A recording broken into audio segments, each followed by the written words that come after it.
भगवान श्री राम का चरित्र विश्व साहित्य में आदर्श पुरुष मर्यादा पुरुषोत्तम के रूप में प्रस्तुत किया जाता है। उनके चरित्र का विश्लेषण विभिन्न ग्रंथों में किया गया है, जिनमें प्रमुख रूप से वाल्मीकि रामायण, अध्यात्म रामायण, रामचरितमानस, कंबन रामायण और अन्य पुराणों एवं महाकाव्यों का योगदान है। श्री राम का चरित्र विश्लेषण। 1. मर्यादा पुरुषोत्तम आदर्श आचरण। श्री राम का सबसे महत्वपूर्ण गुण उनकी मर्यादा का पालन करना है। वे एक पुत्र, पति, भाई, मित्र और राजा के रूप में अपने कर्तव्यों का पालन करते हैं, चाहे इसके लिए उन्हें कितना ही त्याग क्यों न करना पड़े। 2. आदर्श पुत्र। श्री राम ने अपने पिता दशरथ के वचनों की रक्षा के लिए 14 वर्षों का वनवास स्वीकार किया, जबकि वे चाहते तो अपने अधिकार के लिए लड़ सकते थे। यह उनका मातृ पितृ भक्ति का उदाहरण है। 3. आदर्श पति। वे अपनी पत्नी सीता से अत्यंत प्रेम करते थे और उनके सम्मान की रक्षा के लिए रावण से युद्ध किया। हालांकि प्रजा की शंका के कारण उन्होंने सीता का परित्याग किया, जिसे धर्म, राज्य और राजा के धर्म के रूप में देखा जाता है। 4. आदर्श भाई। श्री राम का अपने भाइयों, विशेष रूप से लक्ष्मण, भरत और शत्रुघ्न के प्रति प्रेम अद्वितीय है। भरत ने जब राज्य ठुकरा दिया, तब भी श्री राम ने उसे समझाया कि वह सही कार्य कर रहा है। 5. करुणामय राजा और न्यायप्रिय शासक। लंका विजय के बाद भी वे विनम्र रहे और विभीषण को लंका का राजा बनाया। उनके राज्य, रामराज्य, को आदर्श शासन प्रणाली माना जाता है, जहां प्रजा सुखी और संतुष्ट थी। 6. क्षमाशील और परोपकारी। उन्होंने शत्रु को भी क्षमा करने की नीति अपनाई।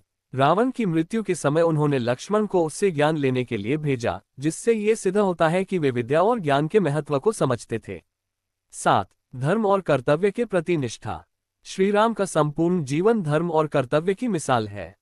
उन्होंने व्यक्तिगत सुख दुख से ऊपर उठकर सदैव धर्म का पालन किया। श्री राम का चरित्र विभिन्न ग्रंथों में। 1. वाल्मीकि रामायण। श्री राम को एक आदर्श राजा और पुरुष के रूप में चित्रित किया गया है। 2. रामचरितमानस। तुलसीदास। यहाँ श्री राम को ईश्वर का अवतार और भक्ति के केंद्र के रूप में दर्शाया गया है। 3. अध्यात्म रामायण। ये रामायण श्री राम के आध्यात्मिक पक्ष को उजागर करती है।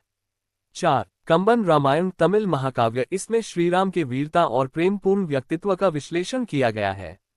निष्कर्ष। श्री राम का चरित्र एक आदर्श जीवन जीने की प्रेरणा देता है। वे सत्य, धर्म, कर्तव्य और प्रेम के प्रतीक हैं। उनका जीवन सिखाता है कि जीवन में कितनी भी कठिनाइयां आए, व्यक्ति को अपने कर्तव्यों और मूल्यों के प्रति ईमानदार रहना चाहिए। क्या आप श्री राम के चरित्र से संबंधित किसी विशेष पहलू पर अधिक विस्तृत जानकारी चाहते हैं? भगवान श्री राम, मर्यादा पुरुषोत्तम आदर्श आचरण। भगवान श्री राम को मर्यादा पुरुषोत्तम कहा जाता है, जिसका अर्थ है मर्यादा, नीति, नियम और धर्म का पालन करने वाला सर्वोत्तम पुरुष। उनका संपूर्ण जीवन सत्य, धर्म, आदर्श, त्याग और करुणा की मिसाल है। वे व्यक्तिगत इच्छाओं से ऊपर उठकर समाज और धर्म के हित में निर्णय लेते हैं। 1. आदर्श पुत्र। श्री राम का सबसे महत्वपूर्ण गुण उनके पिता और माताओं के प्रति उनकी अटूट भक्ति है। जब महाराज दशरथ ने कैकेयी के वरदानों के कारण उन्हें वनवास भेजा, तो उन्होंने बिना किसी द्वेष या प्रतिरोध के आज्ञा का पालन किया। वे जानते थे कि उनके वनवास जाने से पिता को दुख होगा, फिर भी वे उनकी आज्ञा को सर्वोच्च मानते हुए वन चले गए।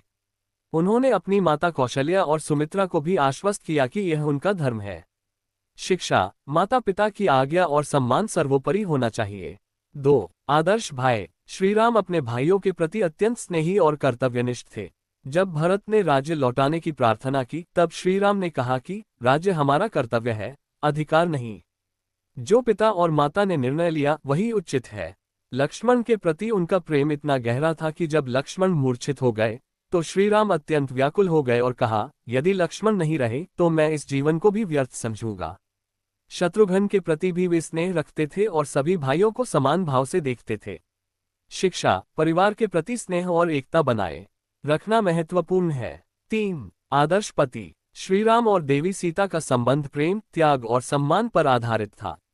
वनवास के समय जब सीता ने उनके साथ जाने की जिद की, तो उन्होंने उसे वन के कठिनाइयों से अवगत कराया, लेकिन जब सीता ने धर्म की दुहाई दी, तो वे सहमत हो गए।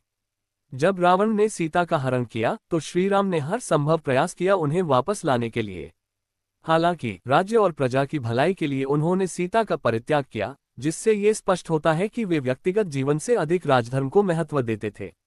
शिक्षा। पति पत्नी के संबंध में प्रेम, त्याग और सम्मान आवश्यक है, लेकिन समाज और धर्म के प्रति भी उत्तरदायित्व होता है। 4. आदर्श मित्र। श्रीराम ने मित्रता में भी उच्च आदर्श प्रस्तुत किए। सुग्रीव को कष्ट में देखकर उन्होंने उसकी सहायता की और बाली का वध कर उसे न्याय दिलाया। विभीषण को अपनाकर ये दर्शाया कि जो धर्म का साथ दे, वह शत्रु का भाई भी क्यों न हो, वह मित्र बन सकता है। शिक्षा। सच्ची मित्रता धर्म और निष्ठा पर आधारित होनी चाहिए, न कि स्वार्थ पर। 5. आदर्श राजा। श्रीराम का शासन राम राज्य कहलाया, जिसमें प्रजा सुखी, संपन्न और न्यायप्रिय थी। उन्होंने कभी भी राजा के रूप में अपना अहंकार नहीं दिखाया, बल्कि स्वयं को प्रजा का सेवक माना। उन्होंने राज्य की भलाई के लिए व्यक्तिगत सुखों का त्याग किया। प्रजा की शंका के कारण उन्होंने अपनी प्रिय पत्नी सीता का परित्याग किया, जिससे ये स्पष्ट होता है कि वे एक आदर्श शासक थे। शिक्षा। सच्चा शासक वह होता है जो अपनी इच्छाओं से ऊपर उठकर प्रजा और धर्म के हित में निर्णय ले। 6. क्षमाशील और न्यायप्रिय। श्रीराम ने जीवन भर धर्म और न्याय का पालन किया। जब रावण की मृत्यु हुई, तब उन्होंने लक्ष्मण को रावण से ज्ञान लेने भेजा, जिससे ये सिद्ध होता है कि वे शत्रु में भी गुणों को स्वीकारने वाले थे। उन्होंने शंभुक का वध किया क्योंकि वह अनुचित कार्य कर रहा था, जिससे ये स्पष्ट होता है कि धर्म का पालन सभी के लिए अनिवार्य है। शिक्षा। क्षमा और न्याय में संतुलन बनाए रखना आवश्यक है। निष्कर्ष। भगवान श्रीराम का जीवन हर व्यक्ति के लिए एक प्रेरणा है। उनका हर निर्णय और आचरण इस बात का प्रमाण है कि व्यक्ति को व्यक्तिगत भावनाओं से ऊपर उठकर सत्य, धर्म, न्याय और कर्तव्य का पालन करना चाहिए। उनका संदेश। सत्य और धर्म का मार्ग कठिन हो सकता है, लेकिन अंततः वही विजयी होता है। अपने कर्तव्यों का पालन निस्वार्थ भाव से करना चाहिए। परिवार, मित्र और समाज के प्रति अपने उत्तरदायित्वों को ईमानदारी से निभाना चाहिए। इसीलिए उन्हें मर्यादा पुरुषोत्तम कहा जाता है। वे न केवल एक आदर्श राजा थे, बल्कि एक आदर्श पुत्र, भाई, पति, मित्र और शासक भी थे। क्या आप श्रीराम के किसी विशेष प्रसंग पर विस्तार से चर्चा करना चाहेंगे? भगवान श्रीराम आदर्श पुत्र। भगवान श्रीराम को आदर्श पुत्र कहा जाता है क्योंकि उन्होंने अपने माता पिता के प्रति अत्यंत श्रद्धा, भक्ति और कर्तव्य निष्ठा का परिचय दिया। उनके जीवन की कई घटनाएं इस बात की पुष्टि करती हैं कि वे माता पिता के आदेश को सर्वोपरि मानते थे और उनकी सेवा को अपना परम धर्म समझते थे। 1. पिता की आज्ञा का पालन, वनवास स्वीकार करना। जब महाराज दशरथ ने कैकेयी को दिए हुए वरदान के कारण श्रीराम को 14 वर्षों का वनवास देने का निर्णय लिया, तब उन्होंने बिना किसी संकोच या विरोध के इसे सहर्ष स्वीकार कर लिया। इस प्रसंग की विशेषताएं। श्रीराम चाहते तो अपनी शक्ति और प्रेम के कारण राजा बनने की मांग कर सकते थे, लेकिन उन्होंने पिता की आज्ञा को सर्वोच्च रखा। उन्होंने ये भी नहीं सोचा कि इससे उनके जीवन में कितनी कठिनाइयां आएंगी, बल्कि उन्होंने इसे एक धर्मयात्रा के रूप में स्वीकार किया। उन्होंने अपनी माता कौशल्या को भी समझाया कि यह उनका कर्तव्य है और वे इसे खुशी खुशी निभाएंगे। शिक्षा। माता पिता की इच्छा का सम्मान करना चाहिए, भले ही परिस्थितियां प्रतिकूल हों। 2. माता कौशल्या और कैकेयी के प्रति सम्मान। श्रीराम अपनी तीनों माताओं कौशल्या, कैकेयी और सुमित्रा के प्रति समान भाव रखते थे। कैकेयी के प्रति व्यवहार। कैकेयी के वनवास के आदेश के बाद भी उन्होंने उनके प्रति कोई क्रोध या असंतोष नहीं दिखाया। उन्होंने ये कहा, माता, जो भी आप चाहेंगी मैं वही करूंगा। आपके आदेश से ही मेरा जीवन सार्थक होगा।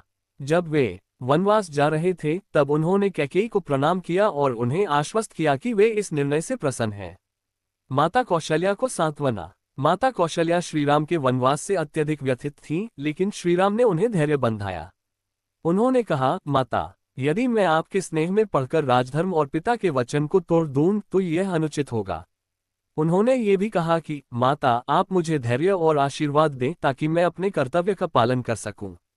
शिक्षा। माता पिता के प्रति स्नेह और सम्मान बनाए रखना चाहिए, चाहे परिस्थितियां कैसी भी हों। 3. माता सुमित्रा के प्रति श्रद्धा। माता सुमित्रा ने लक्ष्मण को श्रीराम की सेवा के लिए भेजा था। जब श्रीराम को ये ज्ञात हुआ तो उन्होंने माता सुमित्रा को प्रणाम करते हुए कहा कि वे अपने भाई लक्ष्मण को सदैव अपने साथ रखेंगे। उन्होंने लक्ष्मण को भी यह सिखाया कि माता पिता की आज्ञा सर्वोच्च होती है। शिक्षा। माता पिता के आदेश को सम्मानपूर्वक निभाना चाहिए और उन्हें कष्ट नहीं देना चाहिए। 4. पिता के वियोग से मृत्यु पुत्र धर्म की पराकाष्ठा। श्रीराम के वनवास जाने के बाद राजा दशरथ अपने पुत्र वियोग को सहन नहीं कर सके और उन्होंने प्राण त्याग दिए। जब श्रीराम को ये समाचार मिला तो वे अत्यंत दुखी हुए, लेकिन उन्होंने अपने कर्तव्यों को निभाते हुए पिता का अंतिम संस्कार किया। उन्होंने कहा, मैंने पिता की आज्ञा मानी, किंतु वे मुझे छोड़कर चले गए। यह मेरा सबसे बड़ा दुख है। शिक्षा। संतान को अपने माता पिता की सेवा और सम्मान में कोई कमी नहीं छोड़नी चाहिए। 5. वनवास के दौरान माता पिता की आज्ञा का पालन। श्री राम ने अपने वनवास काल में भी माता पिता के आदेशों का पालन किया। वे कठिनाइयों का सामना करते रहे, लेकिन कभी अपने निर्णय पर पछतावा नहीं किया। उन्होंने ये भी ध्यान रखा कि उनके कारण माता पिता को कोई और कष्ट न हो। शिक्षा। माता पिता के दिए गए मार्गदर्शन को जीवन भर अपनाना चाहिए। 6. राजा बनने के बाद भी माता पिता का सम्मान। जब श्री राम अयोध्या लौटे और राजा बने, तब भी उन्होंने माता पिता की आज्ञा को सर्वोपरि रखा। उन्होंने भरत को समझाया कि वे केवल इसलिए राजा बने हैं क्योंकि यह उनका कर्तव्य है, न कि कोई व्यक्तिगत उपलब्धि। उन्होंने माता कैकेयी को भी ससम्मान अपनाया और उन्हें किसी प्रकार की ग्लानि महसूस नहीं होने दी। शिक्षा। उच्च पद पर पहुंचने के बाद भी माता पिता का आदर और सेवा करनी चाहिए। योजक चिन्ह योजक चिन्ह योजक चिन्ह। निष्कर्ष। भगवान श्री राम एक आदर्श पुत्र के रूप में स्थापित हैं। उनका जीवन ये सिखाता है कि संतान का कर्तव्य है: 1. माता पिता की आज्ञा का पालन करना। 2. उनके प्रति आदर और सेवा का भाव रखना। 3. विपरीत परिस्थितियों में भी